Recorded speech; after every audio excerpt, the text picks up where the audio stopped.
So, good afternoon everyone. So, ito naman po yung sa ads and promo report ng Davao. So, good sila sa tricycle ads. Meron silang 35. Ayan. So, ang ginawa nila dito, itong TODA na to kasi, iba't ibang lugar yung napupuntahan niya. Okay? So, meron silang 35 dito.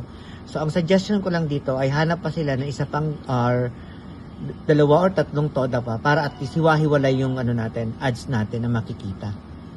Okay? Tapos dito naman po, meron silang streamer na 7. Actually, yung streamer po nila is goods po siya and nakakabit ito sa magagandang locations. Okay? So, meron silang 7. Very good sila dito sa streamer nila. And then, dito naman sa sticker ads, meron silang 30. Actually, yung kinabitan nila ng tricycle ads natin, yun din ang kinabitan nila ng kanilang sticker. Okay? Yan.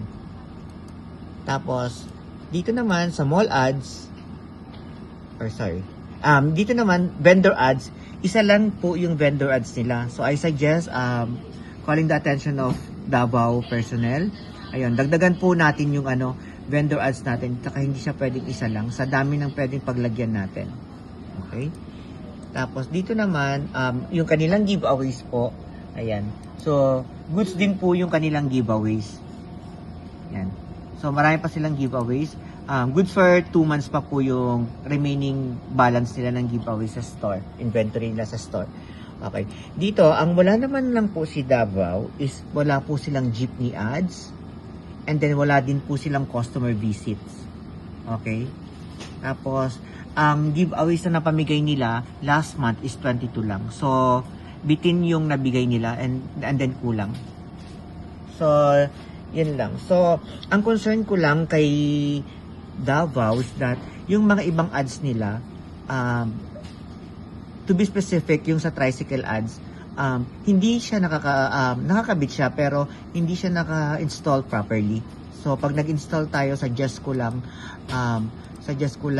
i-install na natin siya ng tama. At kung mapapansin nyo po dito, iba-ibang location yung sa tricycle nila. Okay? Ayan, so, yung iba hindi naka-install ng maayos.